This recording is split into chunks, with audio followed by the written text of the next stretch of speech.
This podcast was brought to you with self-love because self-love will always be the greatest revolution. Welcome back, everyone. Welcome back to the channel. Welcome back to the podcast. Welcome back to the YouTube. Thank you so much for coming through. Thank you so much. Today is the very big day. It is the first day of our series, Overcoming.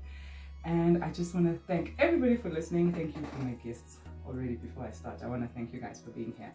Don't forget to subscribe to the channel. Don't forget to download the podcast. Don't forget to subscribe. Don't forget to follow me on all my social media, which will be in the description box. So today is a big day. As I said, it's the first day of our Overcoming series. And I have with me today two amazingly beautiful ladies. I would actually like you guys to introduce yourself before we jump right into the topic. To my beautiful extreme right. Hello, Trishi. Hi, Rosie. How are you? I'm good. How are you? Amazing. Introduce yourself. Short bio, Nyana. Oh, this always feels like an elevator pitch. I never know what to say. It is an elevator. Shine, girl, shine. Wow. What can I say? Fun fact about me: Michael Jackson died on my birthday. I'm very opinionated. Very loud. That's why we have you here. Yeah. I like ruffling feathers. Okay. That's me. Well, shall we? Thank you. And to my other left. All right. What's up, Meros? How are you? I'm well. How are you? Oh my gosh, you just called me by my name, y'all. Thank you so much. It's maybe Dumelo, but it's Vitumelo. Yes. Short bio on you. Thank you for inviting me. So my name is Vitumelo Mtiambu, and I'm a media girl. I won't say which media house I work for, but media is my game, and basically I'm all about the Benjamins. That's what I do in media. Amazing. Thank you for having me. Thank you so much for coming. Thank you so much. Thank you so much for your intro, ladies. Oh my gosh, it is such a pleasure to get to have you all here. And so in today's episode, the very first one, we really just want to tackle, it's Women's Month, and it should be Women's Month every month actually. I agree. We should just stay in this whole thing of like shining a light on women's strength and the power that they possess. So, on that note, today's episode, we're actually wanting to talk about overcoming girl on girl or woman on woman hate. Why do women dislike each other so much? Why do we pull each other down? Why do we hate on each other? Why do we shine negative light on each other? So, but I do want to kind of look at it in a different way, because I feel like when we unpack it like that all the time, we are constantly shining a light on the negative. I hate her because she's this, I hate her because of that, and that really pulls the other one down and rises the other one, I guess. So I really want us to look at it and take out the negative aspect and actually just talk about why we should not hate on each other, why we should stop talking about each other in a bad way, why we should stop competing with each other. Okay, I don't want to talk about all the points. I have a comment here because I actually put it on my status. I have a comment here which we're going to unpack real quick, and it says one word: jealousy. Because it says women are always looking to be better than the woman next to them, a better partner, a better wife, a better mother, a better businesswoman, just better. Women are their worst enemies, because if we stopped competing with each other, we'd be freaking phenomenons. Wow. Okay. I think for me, I always find this quite tricky. I don't think women deliberately grow up to hate each other and deliberately go out their ways to kind of put other women down. I think when you start growing and you realize that you're actually living in a world that actually is more favored towards men, that your femininity in all kinds of ways, in various aspects, that only a certain kind of woman is allowed to exist in a man's world. But the problem is because this world isn't accommodating of women in all their shapes, their forms, their sizes, your various femininities.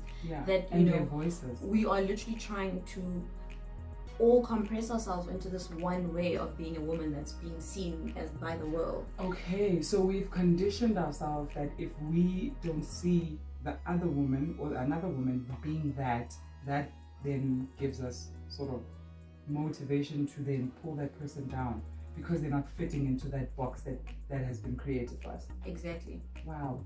And what do you think? My thinking is very simple. I think it all starts with how you grow up, Mm. the values that are instilled in you by your mom, Mm. particularly, because she plays a very huge role. You know, I think women, as she has just actually alluded, that you know you are made to think that the next woman is inferior than you, that you're meant to be competing, Yeah. and it shouldn't be like that. Yeah. The fact of the matter is that we all have different types of strengths. Exactly. Right? There's things that you can do that I can't do, 100%. but then we all need each other. we If need to only coexist. we can just, you see, I find it interesting that, you know, when you look at topical issues like GBV, women actually stand together, Mhm.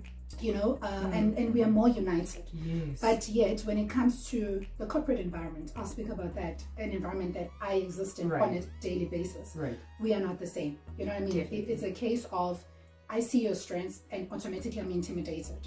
And I don't want to see you being elevated. So immediately I need to work on squashing you. Exactly. Squashing your strength. Exactly. Dimming your light. Exactly. Thank you. Creating an unfavorable environment for your strengths. Exactly. Which is so sad. You know, which is so sad because and then if I see that you're actually a powerhouse, instead of me coming to you and saying, could you teach me? Yes. You know, the things that you can do that I can't do. Yes. I start to gossip. You know, and I start spreading rumors about you. Right. You know, just to try and dim your light, as you said. Yeah. It's just the way that it is, and it's really, really sad. It's really, really unfortunate. This goes into my first point. So I have here 7 points of why we should stop hating each other. So we're going to unpack this in that light. And what you just said comes into the first thing of, we see each other as direct competition. Exactly. It's what you said is that when I walk into a room, you're already looking at me. Physically, you in your mind, you're saying, I look better than her. I'm thinner than her. My skin is more clearer. Her hair is old. Mine is new. Her nails. So why do you think we see each other as direct competition like that? Well, I think, but it just goes back to my point, is the fact that we haven't been given a space to exist in all our shapes, our forms, our strengths. We you know, we're all just trying to kind of scramble ourselves into this man's world when we really should be creating a space where we can all actually just exist. Yes. I mean, if you read things, I mean, there's a book that says nice girls don't get the corner office. Why does such a narrative even exist? So already that's telling you that as you step into the corporate environment, don't be nice. Be cruel, squash, kill, finish, destroy everything in your way, including the other women, just to get to where you're going. And which is, I mean, and the thing is, this book, oddly enough, was given to someone I used to work with, and she was a nice girl because she would bake for us. But that is who she is. She loves to bake. She's sweet. She's kind. And I think for me, and she's very, very capable. Why does she not deserve the corner office? Yeah. Her niceness shouldn't be a reason for her not to get that promotion, for her not to be an MD, not to be this. So we're already conditioning ourselves that no, in order for you to kind of climb up the ladder, as she said, in corporate, you have to climb up the ladder. No, now I must be tough. I must trample over people. I must be unforgiving. I must, you know, all these brutal qualities that actually don't firstly help us as women and don't help humanity in general. And you know what I think, you know, an important thing that you mentioned to me is that we're not raised like that. We're not. It is so, I find it very strange and actually very disturbing that we were not raised like that. I feel like, well, we can talk for black women, but most women sort of raise their kids in sort of the same way. I feel like all our moms would probably be one mom in terms of how they raise you, how you carry yourself, how you respect people, how you treat people. And it's just that when you get into that environment now, all of a sudden you kind of change. What do you think it is that's making people sort of throw away even the values that were instilled in them? I think, honestly speaking, it's lack of self-confidence. And it all boils down to how you grow up. Like, you know, there's women that look at themselves. I mean, I look at a lot of women these days. Women feel the need that if you've got makeup on, then you look beautiful.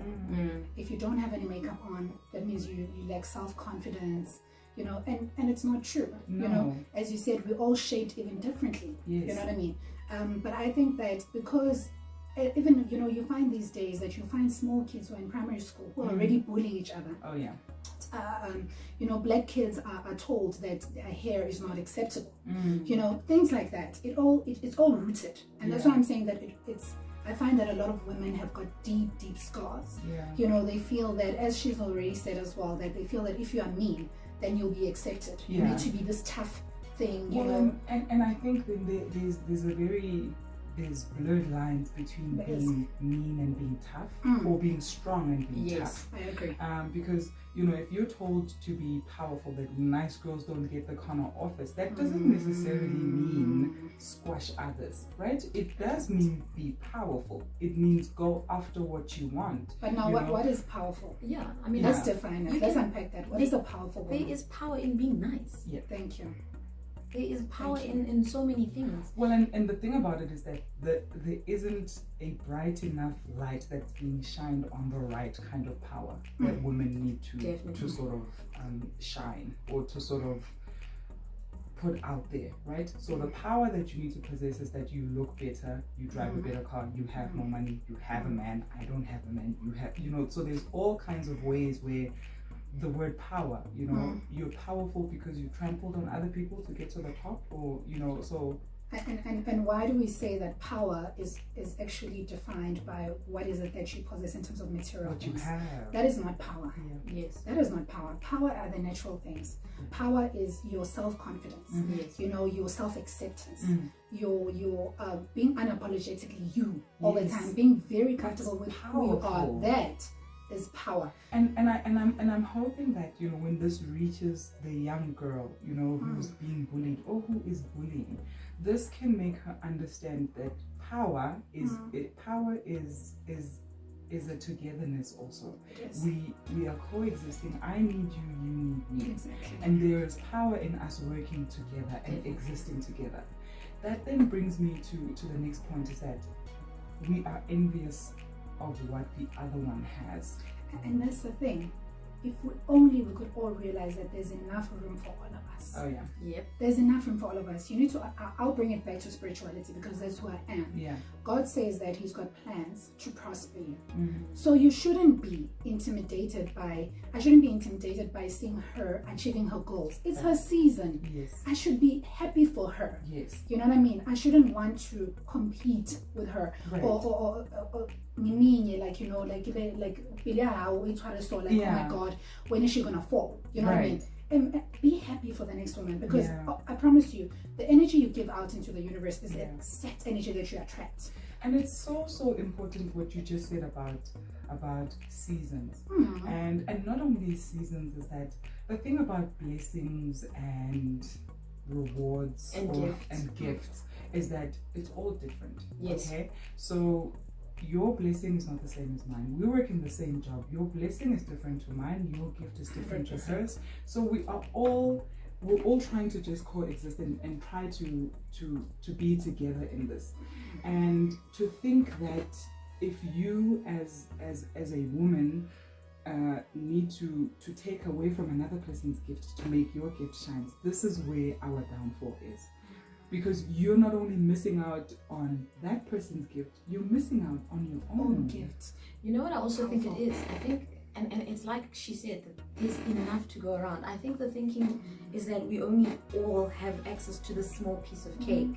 And I think that's where we're really going wrong, because when you see someone having their cake and eating it, you're thinking, oh no, that means there's only this much left. Yeah. They need to lose so I can get cake. And guys, there's more than enough to go around. Well, and the thing is, we all have ample. our own cakes. Exactly. But we're missing out on this because you're too focused on yours is chocolate, yours is vanilla, mine is red velvet. Exactly. And to try and say, if just because yours is chocolate and looks tasty right now, it does not necessarily mean that I don't have a cake, which means there is space for me. Exactly.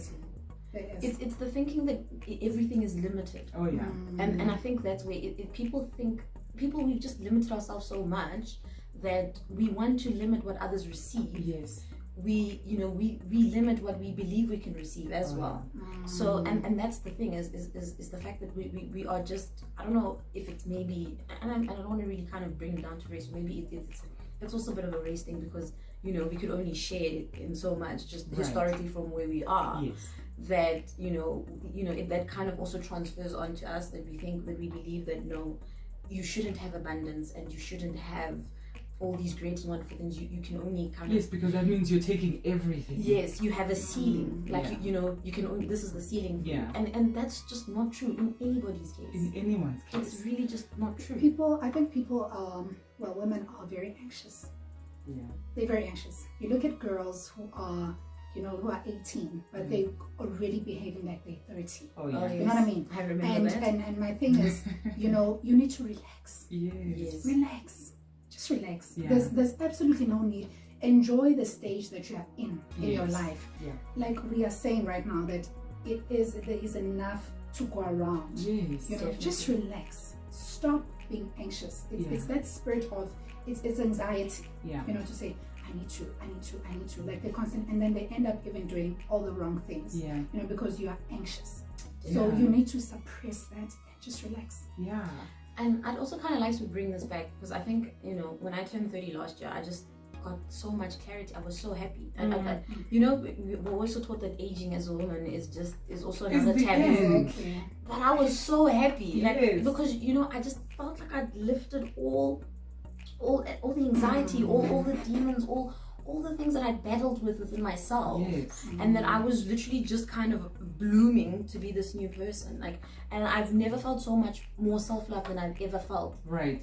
than now versus my 20s. And you say that though because I feel like I discovered pretty thick. I spoke about it in when I was introducing myself and at first I referred to it as an alter ego, but I actually realized that was true self.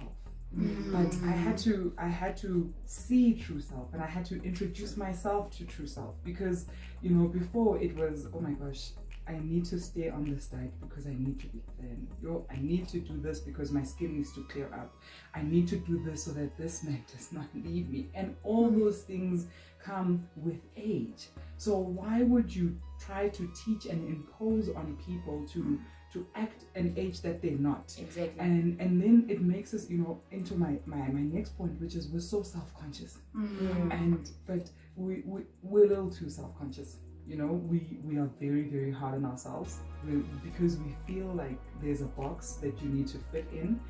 There's a certain way you need to look. You need to speak a certain way. If you don't speak the right English, you are not intelligent. If you don't walk or hang out in a certain circle, you are not successful. If you're not fragile enough, men won't want you. You're too strong. You're too strong. You're too intimidating. You're too this, and so we start to embody all of these things.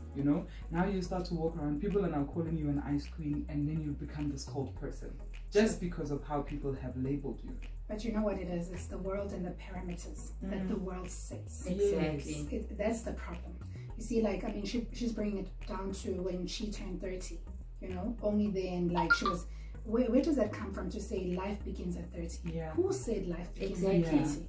It's not true. Yeah. Life begins when you are birthed. Yeah. That's when your life begins. Has begun. You know what I mean? Because the thing is then people then go through all these stages in their lives thinking that only when I turn 30 will I be mature. Only when I turn 40 will then I begin to do this. Only when I turn 50. And we've set all these boundaries for ourselves. And there's no such. And there isn't. And we really start, it comes back to what you said, is that then we become anxious. Okay, my friends are on 2-3 kids. Okay, some of their kids are in grade 3, which is just so crazy. So now the world has set those parameters to say, Rose, where are you TikTok. in this clock? Exactly. And we know we have grandmothers who had our cousins at the age of 39 and the age of 42. Thank you. Why are we so terrified in not embracing the season that we're in or the age that we are in? And we're teaching this to young girls that you need to be 18, then when you're 18 you need to do this, then when you're 30, then when you're 20, and that stuff is so heavy. It's such a burden because you walk around with that whole thing.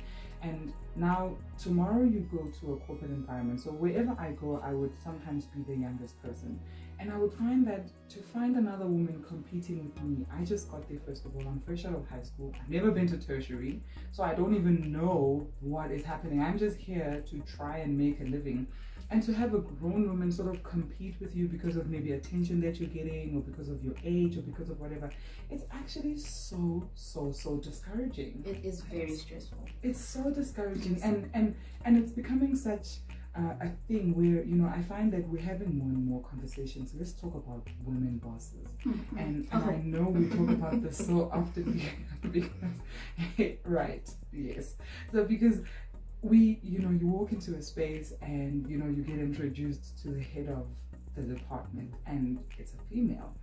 Immediately you get discouraged because you already know that, it's because of what the world has set out. And I say, I don't get discouraged. I get happy. Okay. I get happy. Like I get happy, and I'm like, okay, wow. Okay. Like, you know, I'm like, oh wow, and especially if they're young, you're like, wow, how'd she get you? Well, and you see, that's the thing about it, is that sometimes, in most cases, it's a very one-sided story. So you're happy, and you're happy for her. By the way, you're happy for her. You're happy for womanhood and sisterhood, but there is a small chance that she is looking at you and being intimidated by you. But I'm also happy because if she could get there, it means that I can get there. Someone else can get there. Yeah. You know, that's the thing for me, is whenever someone kind of breaks that ceiling, that, like to say, people always have the ceiling.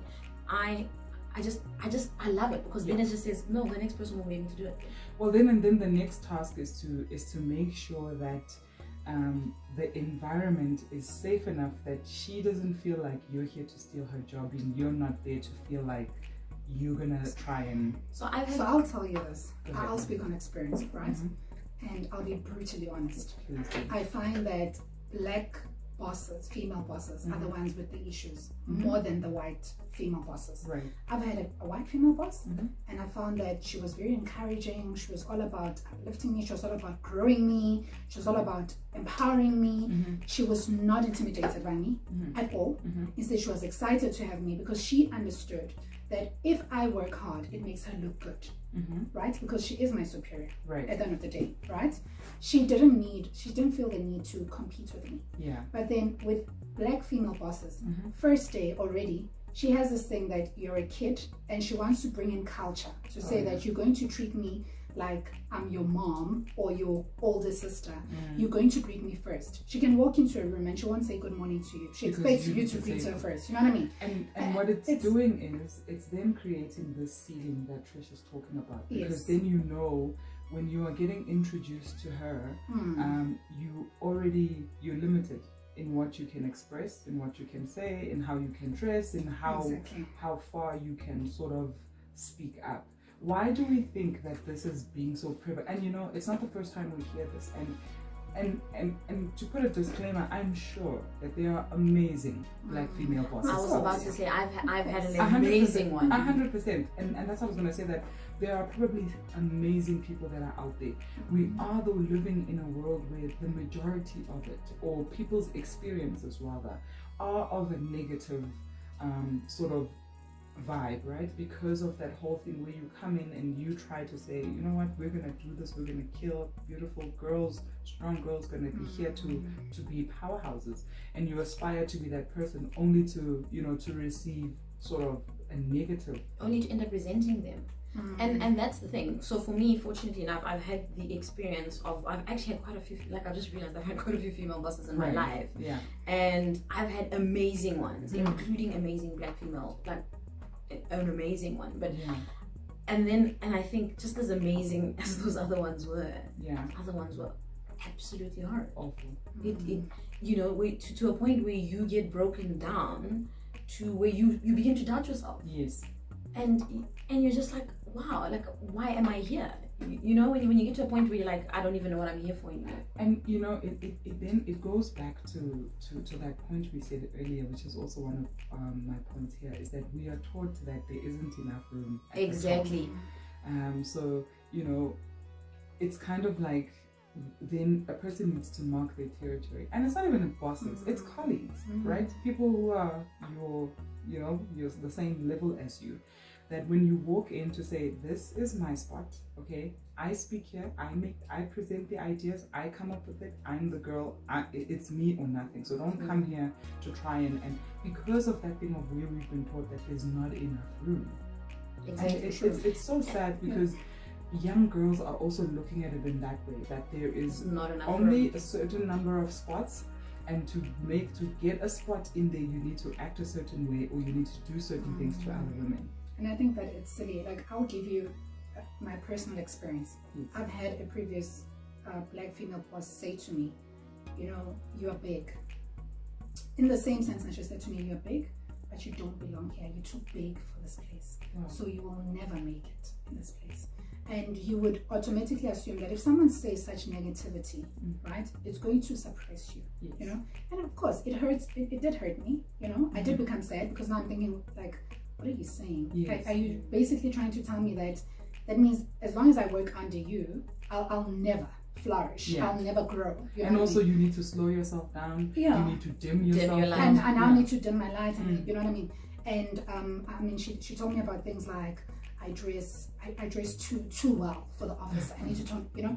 But you know, I went home and I actually I prayed about it. Wow. Yeah. And I brought myself back to say, at the end of the day, she does not define my destiny. No. It's impossible. Mm-hmm. God is the one that placed me in that company. Right. God is the one who's going to define my path. It's that simple. Right. But it gets to you, because then you ask yourself that, but how do you say such things to me? Yes. Like, what is it? And that's why I'm saying that means it's got to do with her more than it's got to do with me. 100%.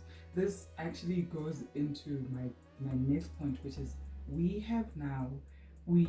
created an environment where we don't make ourselves approachable to other females. That when a person walks up to you, they need to scale themselves to say, look at yourself before you talk to me. Are you worthy enough? Are you enough?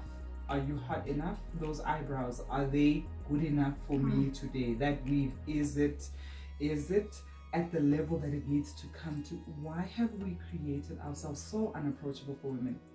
Because it's the ceiling. You know, you get to the table and there's 6 seats, and then when I come, fine, there's 6 seats, but who says I could just build a bigger table? You could just bring in another chair and we could just I could make bring another room. chair, I could build a bigger table, Yeah. I could bring a new table. I could book us another room that could fit 20 people. You get what I mean? Yeah. It's because we've so conditioned to the fact that here's the table with the 6 seats, Yeah. and that's that. Yeah. And we've capped ourselves at that whole thing. And because of capping ourselves at that, we don't realize the energy that we're then putting out to other women, which then makes you unapproachable. And then you have now this delusion that because you're unapproachable, that means you are the stronger one. That now we must now fear you.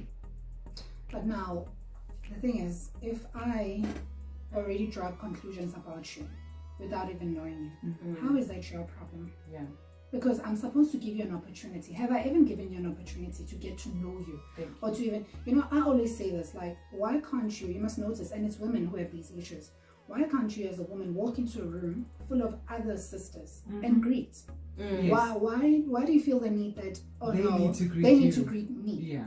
It's an attitude thing. It You know what I mean? It I mean, if you say that, oh no, she doesn't like me, have you actually given her time to actually even ask? Yeah. You know, to say, I'm sensing a vibe. Right. Why can't we have honest conversations? Yeah, it comes back to that thing of the physical thing, and let me just jump into it, is that social media can just be such a nightmare. I agree. And not social media as well, but just society in general. Society. Because now there's this thing that's created around, Trish is our golden girl, and so, to speak to her, you need to be a certain somebody, you need to look a certain way, and physically we're judging each other, off of the physical, how I talk, how I walk, how I look, because if I say to Trish and it's not the twang that Trish would like, she chooses not to respond, and that now puts me in a position where I'm now squashed, because oh my gosh, I don't speak the English because I didn't go to that school,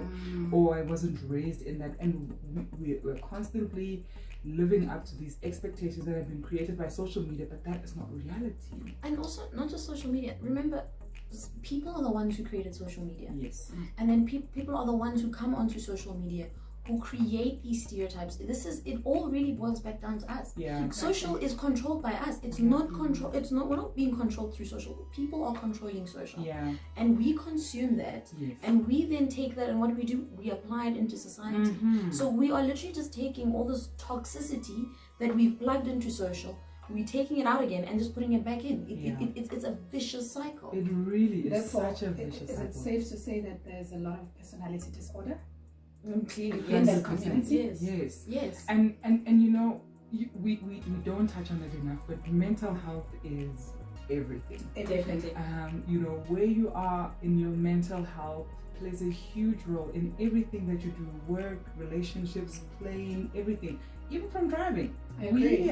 And people must, I know, because people think mental health is just depression because you are this, you are that. There's lots of things. People have anger, people have low self-esteem, people have anxiety.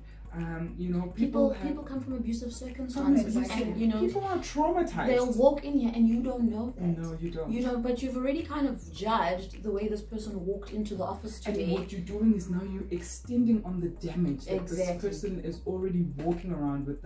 You know, we're so burdened with this thing of being damaged. Yeah. That's why I said in the beginning that a lot of women have deep, dark scars. Yes. Like it's deeply rooted. Yeah. You know? Like they really need and it's healing. coming through. They need healing. It does. It's an energy thing. You know what I mean? Because how can I just met Trish today, right? Yeah. Why would I actually hate her? Yeah. Like how bizarre is that? You have no I have context of absolutely, each other. I don't know her. Yeah. I just met her. Yeah. You know what I mean? And even after this, we're having conversations, right? As sisters, right? And why would I now box her based on the opinions that she has currently to say this is Trish? I don't know her. Yeah. I just met her. You just So met her. it boils down to, even when you go out for, you know, social gatherings, you know, you meet this person, you hear them say something, already you box them. Yeah. That to say, oh no, she's a snob, she's this, she's that.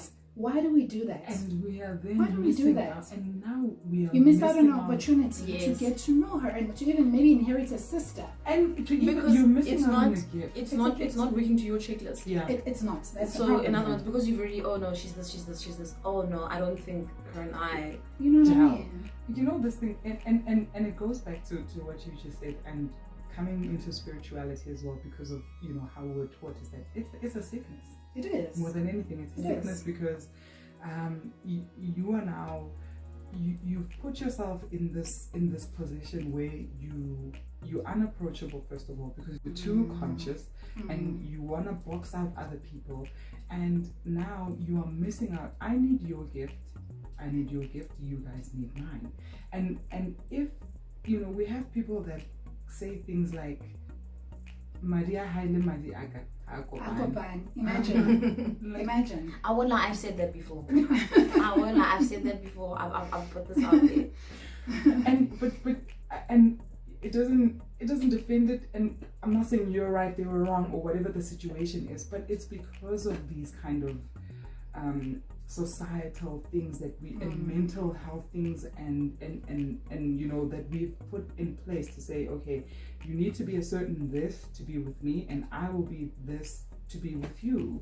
Can I also just say, and as much as we should always be open to experiencing people, you must also be protective of your own space. Of course. Because not everyone comes with the intentions you come with. Yes. And not everyone is you know, is really there with a pure heart or a pure thing. And I think that's where, you know, sometimes we in our discernment, you won't always, it's not 100% science. Right. You won't always get it right. Yes. I will make mistakes when it comes to that. You'll make mistakes, we all will. Yes. But sometimes I think, you know, you should really be careful of the energy that you allow into your space. I'm very protective of that, because I find that when I'm not with energy that is kind of lifting me and helping me shine, I then just I regress. Right. You know, and you know, in terms of mental health, that's a very important thing for a lot of people. So a lot of people and you know, will just generally pull back because why?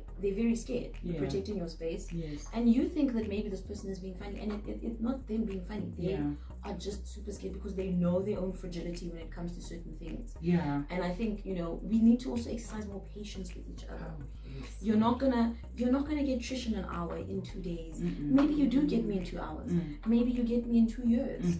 But you know, it's patience with people. It really is.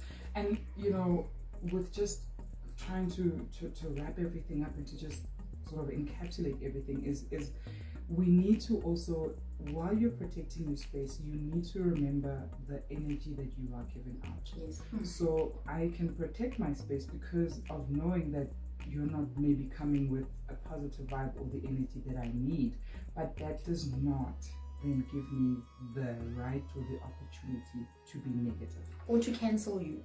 You know, or to cancel you you know what because I of found missing works? out on each other. You know what I found works for me personally? I allow people, right? I allow people not to like me. I allow people to hate me. I allow people to love me. I allow people to be mad at me. I allow people to just do whatever it is that they want. But it does not confirm in my world. Yeah. I pick it up that, okay, you don't like me, and it's okay. And it doesn't define It you. doesn't define me. Yeah. That's what I'm trying to say. And Allow also at the people. same, and exactly what you're saying is that does not mean when somebody doesn't like you, it doesn't mean do not like them. Exactly. Because the exactly. thing about, I think we find that if I walk into a room and I see you look at me up and down, what do? I look at you up and down. And the Where I could have just reversed it and just that's let the thing. That's what you do. That's what I'm saying. Yeah. That allow people. Yeah. It doesn't mean you need to reciprocate exactly what they're giving. You know what I mean? Yeah. But allow someone to look at you funny. Allow someone not to like you. Yeah. But what you give back is the complete opposite. I promise you, you'll have so much inner peace. Fact of the matter is that not everybody's going to accept you in life. It's a fact. Not everybody's going to like you. Not everybody's going to understand you. Not everybody's going to gel with your energy. It's a fact. Yeah. It's a fact. Like you said, protect your space. At the end of the day, I know who I am. Yeah. And believe you me, I wasn't always like this. And I always tell people that, like, believe in me, even in my teenage years, I went through a phase whereby I wasn't as self-confident as I am today. Right. Because I wasn't accepting of the color of my skin. Because there was a point when we were told that extremely light-skinned girls are the prettiest. Right. You know? But it took me breaking and then allowing God to build me up again. Yes. You know, and for me to be the woman I am today. And that is why I'm saying that I no longer fight those energies. Yeah. I allow it to happen, but I know who I am. You know what I mean? And I'm very comfortable with that. But allow people. Once you do that, because if you don't allow, what happens is now you're going to try and resist. Oh, yeah. Yes. And then there's friction. Right. You know what I mean? Now you're fighting off this thing, something that you don't even know, and what even so caused it. much It's frustrating. hard work. Something that you know you didn't even need to. You didn't even need. Do you know what I mean? You didn't even need. So it's really just important to always continue to stay true to you. Yes. I feel like you know how you were raised. You know what. And for me, I give people the benefit of the doubt. I'm that person, and I exercise a lot of patience. And I find that on its own gives another person room to realize that, oh, okay, I don't have to be a B. I can just be a nice person and still get all kinds of, friends, people, associates, without having to be this cold, heartless person. Do you know how amazing each of you are? You are a rare breed.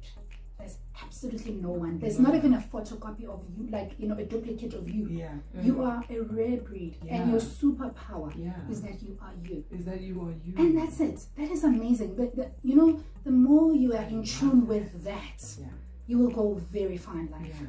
I remind myself of that all the time. That I'm a rare breed. There's absolutely nobody like me in the entire world. Yeah. Like God designed me the way, and He took His time. He was very specific. His precious time with your character, with the way that you are. You created the shape of your body, the color of your skin, your hair, everything. Like you are knitted. Yeah. You are unique. So why would I now try to conform to be someone else in order for the world to accept me? To accept you. No, it doesn't work. I love that. And I think we can just That's wrap it up. Morning affirmations. Right? But I think that we can literally just wrap it up right there. You need to be content with who you really are. You need to love true self enough to not let a single thing deter you from being a light in the world.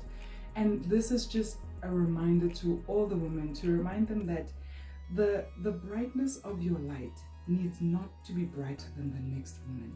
We all are a bright light, and there is no reason to dim another woman's light to try and make your light shine brighter. Ladies, Amen. thank you so much. Thank you so much for coming. It's a pleasure. Thank you, Rosie. I really appreciate it. And you know, this is definitely not a one part. I mean, I feel like when this episode comes out, you know, lots of people would want to unpack this even more, which is amazing. So thank you again for coming. I really appreciate your insights. I really appreciate your opinions and your beautiful testimonies. Thank you so much. I appreciate it. It's a pleasure and an honor. You are now a part of the Playful Lifestyle. Yay. Thank you so much. Thank you so much for listening today. Thank you for downloading the episode. Thank you for watching the video. Leave your comments in the description or in the comment section, and just contact me on my social media if you would like to be part of the Playful Lifestyle. Thank you so much, ladies. This podcast was brought to you with self-love, because self-love is the greatest revolution. Yay! I love your little intros and outros. Yeah, me too. It's so proper. It's been so long. I've been trying to like figure out what to say, what to not say. Thank you so much for watching the video. Thank you so much. Don't forget to like, comment, subscribe, share, and it's been an amazing thing. Like, actually, I feel like crying because I'm just so happy. Yeah. I think, no, because I put in the other video, the intro video, which is out, that doing something like this has always been my dream, but I've always been so fearful, because you walk into a room. Are you powerful enough? Are you enough? Who's gonna see it? Who's gonna listen to it? Yeah, like, who are you? Do you know what I mean? Yeah. So thank you. So this is me over the whole series, and I'll end off every time mentioning that the whole series is my journey of overcoming the fear of becoming, because constantly being shrunk down. You're not thin enough, you're not big enough, you need more followers, you need more hair, you need less hair, you need this. So I really hope that this is just a journey that everybody just comes along with me and just enjoys to kind of see that, and share this with a sister, a cousin, a niece, especially a niece. We need younger women. We need to cut this thing. We need to cut it. It needs to stop here so that we start a new generation of women who love each other, who support each other, who shine, who in fact, you know, whose only mission is to continuously make sure that another woman's light is shining brighter. I could go on for the whole entire day. Thank you so much. In true Pretty Thick style, you are now part of the Pretty Thick Lifestyle. Awesome. Thank you for coming. Thank you so You much. can open it So and sweet. show it to the people. Okay, cool. Thank you. Open it. Okay, cool. Oh yeah, this is awesome. So when you're having your coffee, Self-love is the greatest revolution. I love that. Love that. Aw, Rose. Love that. Pretty thick. thank you so much for watching, guys. I will check you later. Bye.